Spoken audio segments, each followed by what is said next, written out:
What's going on, everybody? This is Eddie, aka Mr. Eddie Nunez, and today we're going to be talking about filters for your Mini 4. If you just got your Mini 4 Pro, or if you have any drone for that matter, before you take off and fly, the number one thing I think you need is filters for your drone, especially the Mini series, because that aperture at 1.7, it's going to let in a lot of light, and chances are your image is going to be completely blown out, or it's just going to be sort of unusable with all the micro jitters.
All right, so this Mega Edition pack says it all. The name says it all, Mega. And before we get into what's inside of this filter kit, let me just share with you why I prefer Freewell filters. For starters, when you buy a Fly More package now from DJI, they're no longer including filters. They're including the battery bank with no charger. They're including your RC. They're including the drone, of course. They're giving these little fancy things right now, like, you know, the prop holders. But you're no longer getting the filters like you used to back in the day with drones. So now you have to go ahead and buy your own filters. So there's two ways you can go. You can go ahead and buy DJI filters, which there's really nothing wrong with that, but they're coming at a premium, and chances are you're getting either three or you're just buying a single filter, which for the Mini 4 Pro, a single filter, one filter is not enough. It's literally not enough because there isn't a variable aperture here. You're stuck at f1.7. and there's nothing you can do about that. The only thing you can do is crank your shutter, which goes completely against the reason why you're using a filter in the first place. And the reason why I always truly recommend Freewell is not because they send the product to me. I just want to be upfront and honest about that. The reason why I use Freewell is truly because there's no color casting, there's no color shift.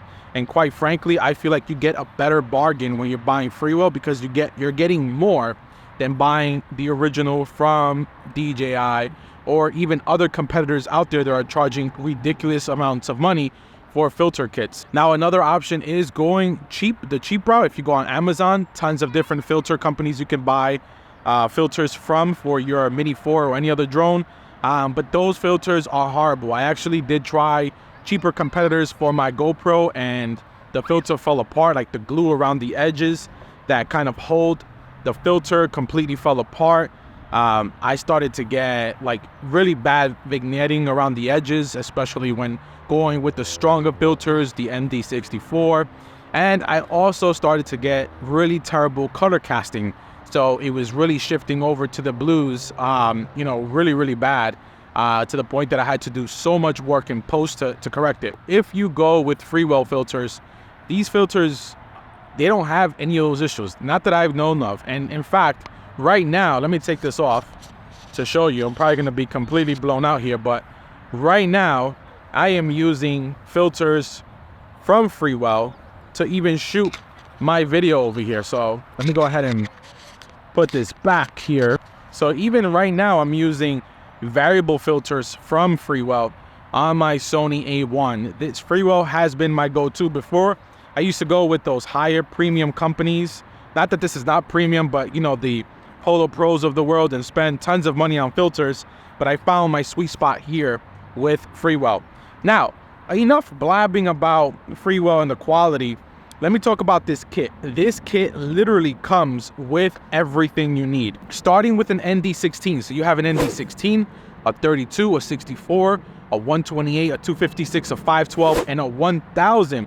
Now from the polarized route, you have an ND16 polarizer, 32, 64, 128, and 256, all polarized, which is fantastic on days where you don't want to get as much reflection in your shot. Now, what's also really cool about this filter pack is that it includes four unique filters that you may want to try for more of a stylish approach. Number one is that mist filter, and the mist filter is something that I used in Dominican Republic for the first time, and I was kind of wary about using it because when you use a mist filter, you're kind of, you don't have the ND component out of it. I would love to see Freewell create mist filters with some neutral density already included in it, whether that's an ND8, an ND16, but some sort of mist filter with an ND already included. You have the light pollution reduction filter. That is phenomenal for nighttime. You have a clear polarizer, and then you have the UV filter, which are both great for photos. So now in terms of the UV filter, there's one item that I want to highlight and address. Let me go ahead and take that out here. Where is it? Right here, UV filter. So if you notice something, and shout out to Idaho Quadcopter because I watched his review, and he's the one that actually said it, and I made sure I looked at my Mini just to make sure this actually, like, if not that I didn't believe Idaho Quadcopter, I didn't believe Marcus, but I just never realized this filter right here. Let me get out the way. This filter, the standard one from DJI, it doesn't have, let me see if this is probably really bad here. It doesn't have a glass, so it's not really doing anything. It's just a shell casing. Now, when you look at the filter from Freewell here, it does have a glass. So this one does have a glass. You probably can't see it. I'm trying my best to let you see it. Let me get out the way. Sony autofocus is so good. Here you have a glass. Here you have no glass. Like literally, there's no glass on this. So what I've actually done is make the filter from Freewell be on my Mini permanently because I want to protect this glass right here. Let me go ahead and take off this ND64. I want to go ahead and protect this glass here. This is my actual camera. Suppose I have a mishap and I crash. I don't want to scratch my camera by any means. I want to make sure that I keep this intact, and the filter that's coming from, not even the filter, the shell that's coming from DJI doesn't do anything to protect that. So now one of the things that I truly love about having a pack like this is having an ND1000. An ND1000, even an ND512 on the Mini 4 Pro, it's gonna allow you to get two things. In my workflow, it's gonna help me in two perspectives. One is it's gonna allow me to do long exposure hyperlapses. Shout out to Billy again. I always credit him because he's kind of the one that kind of exposed us to this. The long exposure hyperlapse, you're gonna need an ND512 or a 512 or even an ND1000 to slow the shutter down during the day so you can get that motion blur, and to me those are the best hyperlapses. The only challenging part on the Mini though is that long exposure on this little guy on a day like today with a lot of wind, it might struggle a bit, and you might not get the best hyperlapses. In fact, I was in the city recently, and it was actually low wind, and I tried to do a hyperlapse. I didn't have a filter, but even without a filter, there was just so much movement that the drone kind of did a thing of its own. It didn't follow my waypoint mission. Even a course lock, I even tried a course lock over by the Brooklyn Bridge, and the drone really kind of took off on its own, which I found it pretty unique. But that's expected with a mini drone, right? It's a lightweight drone. It's not going to hold too well during high winds. And today, actually, I'm going to try hyperlapsing, and let's see, because it is high wind. The second reason why you want to have an ND1000 is for photography, for long exposure photography. I think about a lake, a waterfall, a river, where you have anything in motion. Even over here by the highway behind me, if you want to take a photo, a still, and you want to kind of have the vehicles blur out, same thing like a hyperlapse, right? You're doing the same thing. You're taking images and then you're just translating that over, transitioning that over to a video. You will use an ND1000 or ND512. So let me go ahead and take the Mini up. I'm going to show you some quick videos of what it looks like. Today I'm going to go with an ND ND64. Let me go ahead and put that on. And ND64 is what I'm gonna go with today because it is, you know, there is a lot of light. Even though there's clouds above me, there's still a lot of light. And again, the 1.7 aperture is not to my advantage. I can't adjust that. And I want to keep my shutter as close to 1/60th of a second because I'm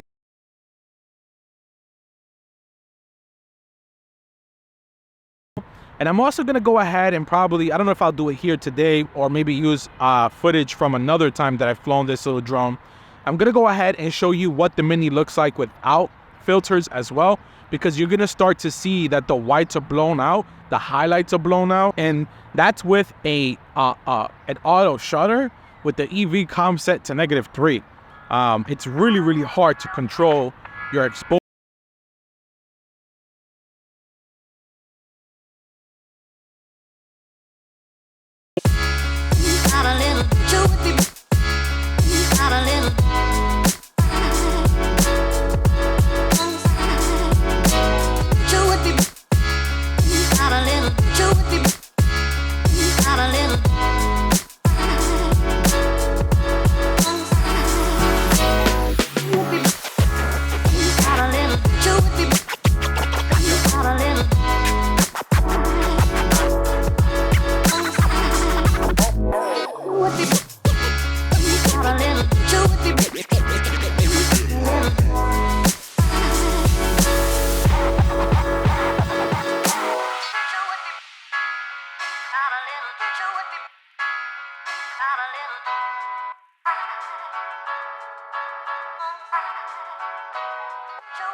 All right, so I hope you enjoyed that little quick montage of the Mini 4 with Freewell Filters. There's not much more that I can say, and I'm making my videos lately way too long, so I want to kind of really end here. The price point for this at this present moment is about $150. You can find it on Amazon. The original price, if you look at Freewell's site, is about $250, and they have it discounted right now to around $150. I'll place the actual price right here underneath because I don't have my phone with me handy right now at the moment, but last time I checked it was around $150.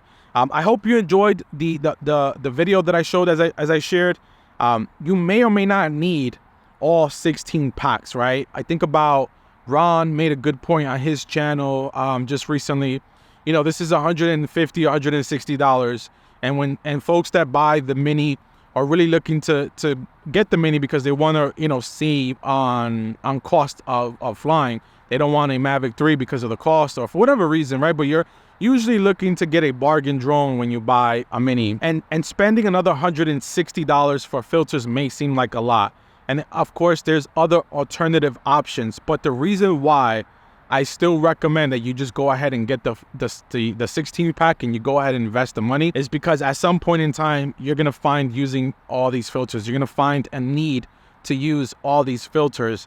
Like I said, you can't, with the Mini, it's not 2 or 3 filters to kind of achieve it all. You really need all these filters to help you solve for, you know, the camera on the Mini, which is a fixed aperture of 1.7. That's, at the end of the day, I think that's my conclusion. The Mini has a 1.7 aperture. You can either adjust it through shutter, you can adjust your exposure through shutter, or you can adjust it through filters, and 1 filter is not the answer. 3 filters, 4 filters is not the answer. You're gonna need a wide array of options, and this one definitely has it all, including some creative options. So thank you so much, guys, for watching my video. If you have any questions about filters overall, please just make sure that you drop them down in the comments below. I'll be in there answering all of your questions or comments, as I always do. And of course, I appreciate all the support. Please consider hitting the like button. It helps me tremendously. Subscribe, hit the bell to get notified when I post my next video. And make sure you check out Freewell. And last but not least, if you're thinking about the Mini 4 Pro, check out the Mini 4 Pro from DroneWorks. Zach and team are phenomenal over there.